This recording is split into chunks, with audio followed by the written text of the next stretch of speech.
Welcome to the Trail and Powder YouTube channel. Today we are doing the Hump Ridge Trail. It's about 60 k's over 3 days, 2 nights. We're on the first of the swing bridges. So today, quite a bit of a climb. We've got a 21k walk and we're climbing up 1k elevation. Going through a whole lot of native bush and then up into the alpine tussocks. So yeah, stay tuned.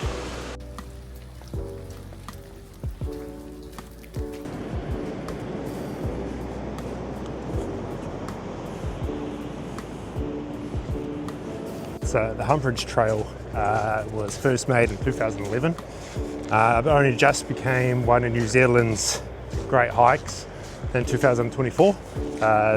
This is the 11th one. You can hike it, tent if you want, but they have lodges up there.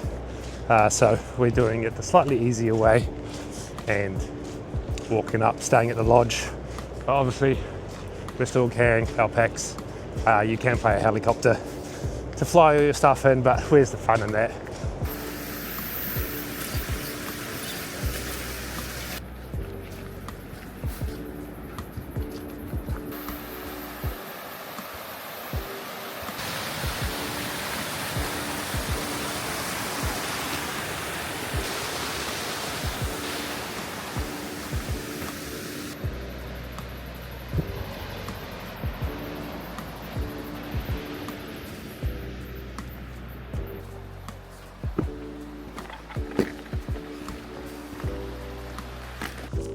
So we are 10.5 k's in, still walking through this beautiful native bush in New Zealand. It's going to get super hard soon. We've got the 2,200 steps coming up, so it's going to be a battle, especially with my pack being close to 18 kgs, carrying everyone's snacks and extra water just in case. So we'll see how that goes, but I'm sure I'll be sweating a bit.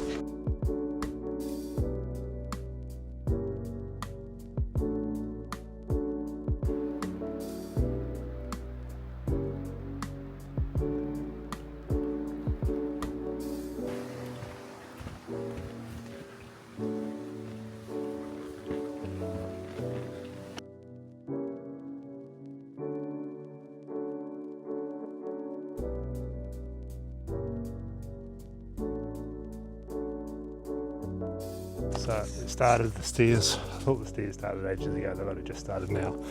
So we're slowly making our way up. It's a very steep climb. I don't know, I'm just going to portray on the camera, but it's just constant gravel up, stairs. So we're currently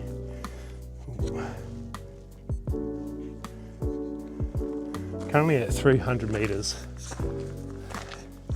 Got another 500 to go within about 5k's. So it's going to be a slog. What's that, 100 meters a k? That's not too bad, but we'll see. Taking it nice and slow, enjoying the beautiful nature that we have on this track, so I can't complain. Weather's cleared up, it's a lovely day. You wouldn't have guessed it. Got more stairs. These ones are quite steep. They've still got 200 meters or so of elevation. So I made it to this nice little plateau. You can see the hutches here. Got 2 k's. It says about 30 minutes. Might take a little bit longer than that. Stunning view. So hardly see. We started about there. So we've done all this, climbed up this hill. We're at 827 meters above sea level. We've done 1,500 meters total up and down. So it's an amazing hike, but a lot of stairs. So definitely prepare. Don't do what I did. Bring a big pack. I'm regretting it now. Next purchase, It's definitely a smaller pack. The bigger the pack, the more you fill it with shit. So, yeah, next time, smaller pack. But definitely must do. I mean, look at these views. How good.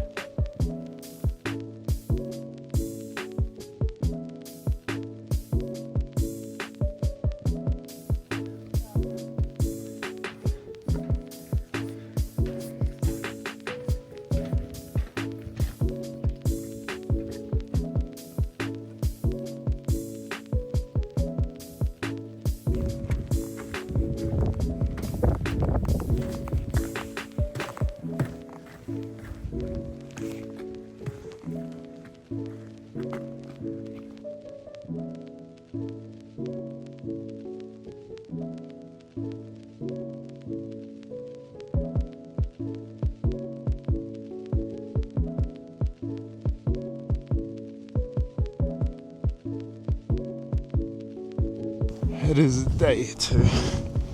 Sun is just rising. It's freezing cold. I think it's about 0. And I'm still in shorts. Can't really pan this thing down that great. I'm just going to have a look at the view of the sun coming up from the other side. And we'll go from there. But yeah, have a big day. Legs aren't actually feeling too bad, which is very nice. Welcome to the second day. We are currently up the top, just having a little view, and morale is good today.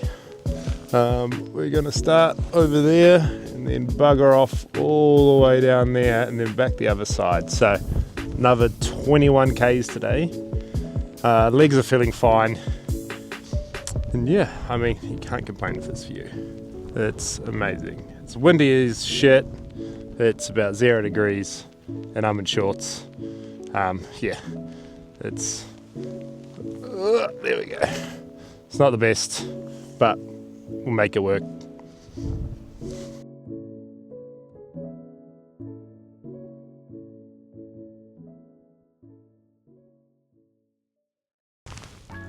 So that's where we're heading today, Port Craig. From what the guide was saying, it's 2 hours is going to be a bit of a slog. Then it's pretty much after those 2 hours it gets us to the lunch spot. We're going to be there well before lunch. So we might just crack on, but another 21 k's to get to Port Craig Hut, and we're going to be singing one of the largest viaducts in the Southern Hemisphere. It's currently closed, so we can't cross it, but apparently they've done a detour underneath and up, so you can actually see the grand scope of the viaduct. So that's going to be real cool to see.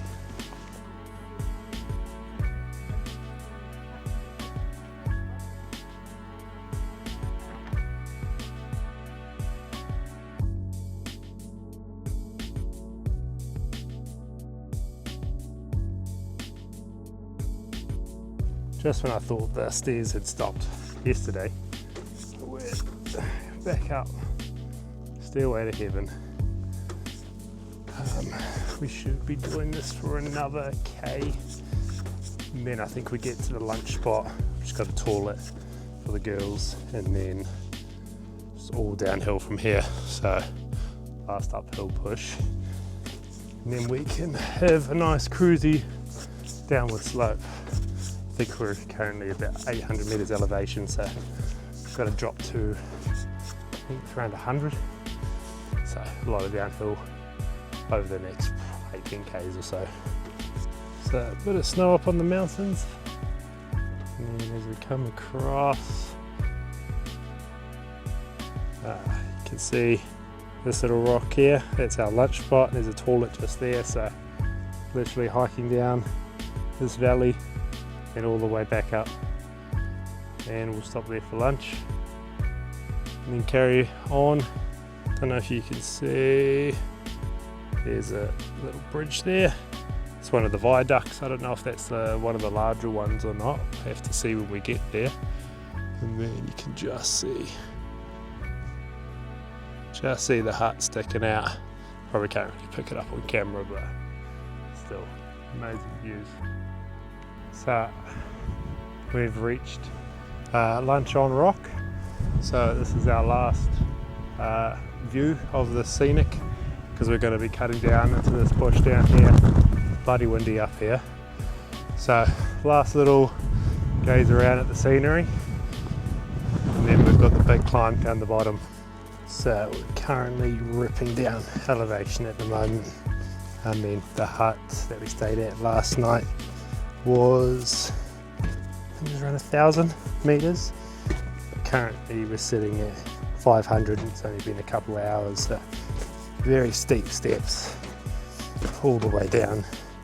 This just carries on and on, so just as your knees fought great, just as you thought your knees were good in the morning, now a lot of pressure on them, but we're doing all right. Heck's getting a little bit lighter, but we'll see how we go. I've got another, I think it's about 400 meters of descent down these stairs, and then hopefully come through the viaducts. So I've been going for about 9 k's now, almost halfway. Jungle's starting to lushen up a bit, which is nice. So one thing on this trail is they have these stoat boxes. So you can sponsor one of these for $100 for a season, which is a year, I'm guessing. And with that $100, you get a photo of every stoat that they trap. So stoats over here are very invasive. They kill a lot of wildlife, a lot of native birds and insects. So they're doing quite a good job getting rid of them.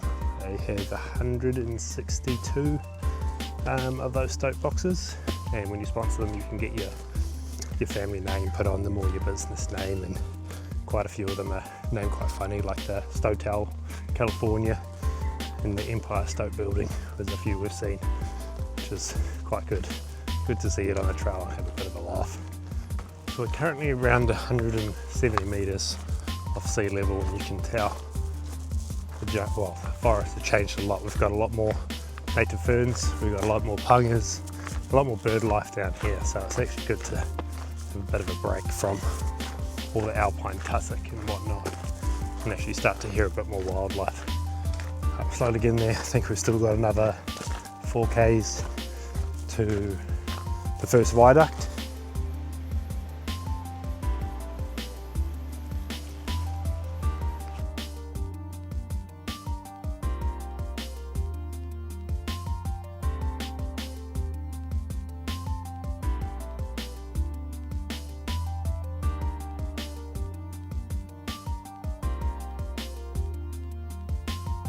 So we're now walking along the old railroad, so you can see all the sleepers that are still left here, all along through, all the way down. So it's quite a nice walk actually. The temperature's definitely risen, but we have dropped about 900 meters in elevation. So this is where all the viaducts would be. So this is the railroad where they used to get trees all the way down here, all the way to Port Craig for obviously export or local building. So since the Percy Burn viaduct is closed, this is a little detour they've made to go down underneath it, which is very steep, and what goes down must come back up. So not looking forward to that. Knees are definitely feeling it. I mean, you can just look how steep she is. This all the way down. But we're getting there. So behind me is Percy Burn. This is the largest viaduct in the southern hemisphere. She's 36 meters high and 127 meters long going across. So obviously it's closed at the moment, but I think it's forever going to be closed at this rate, just with how much damage you've seen over the years. So this was made in 1925, so you know, 100 years old, and she's still standing. A little bit worse for wear, but she's still here. But it's crazy what they can do back in those days with no heavy machinery. Probably all done by hand. Lovely little creek that it spans.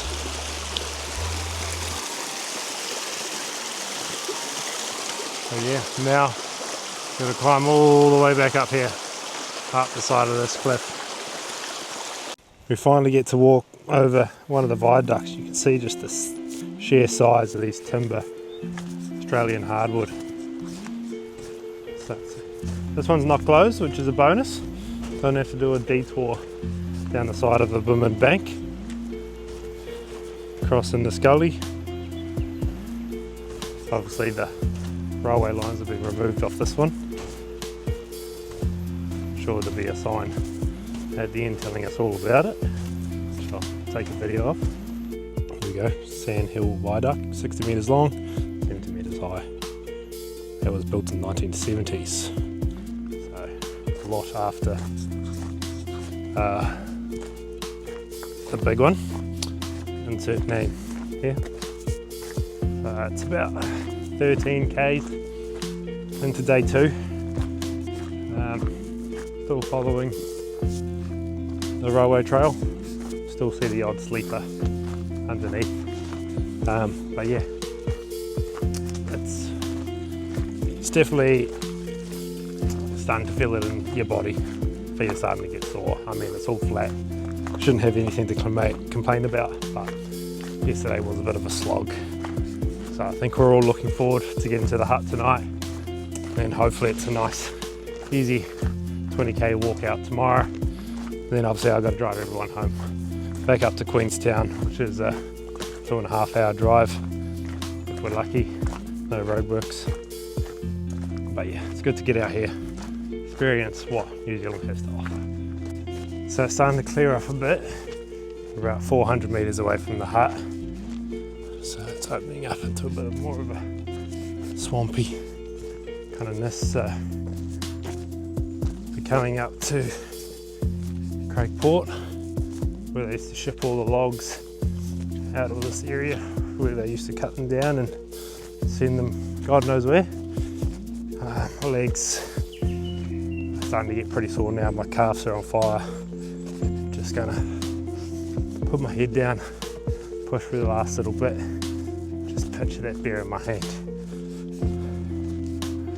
So I thought I'd be done with walking, but the beach is about 5 minutes away. And one lady said there were some dolphins playing in the ocean, so I thought, why not go have a look? So I just started walking down. I saw a dorsal fin poke out real quickly, didn't manage to get it on camera, so I'm rushing down.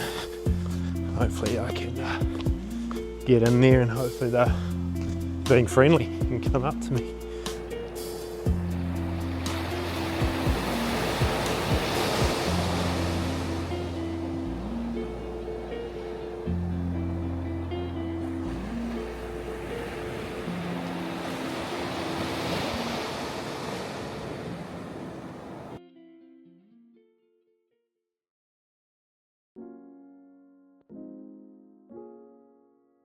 Welcome back to the third day. Currently watching the sunrise. Everyone is bloody sore, but it's 20k walk out today. Hopefully we can see some more exciting things, but I think it's just going to be a general slog today. We'll see. How we go.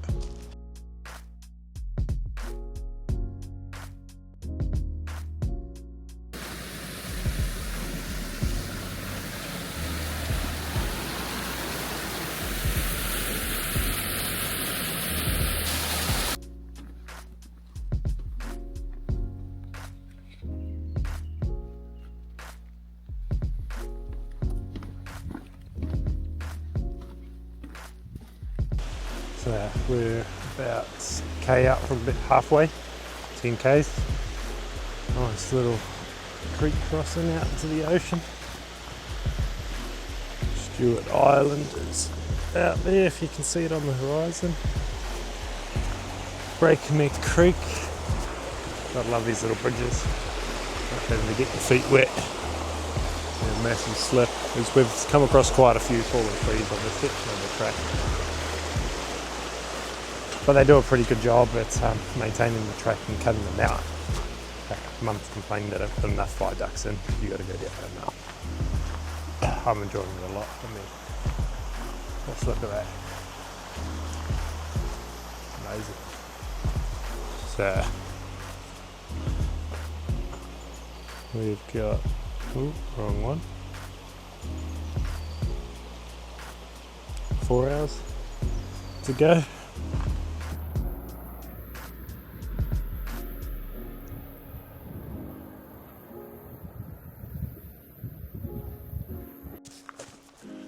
So we've linked back up with the track we walked through on the first day.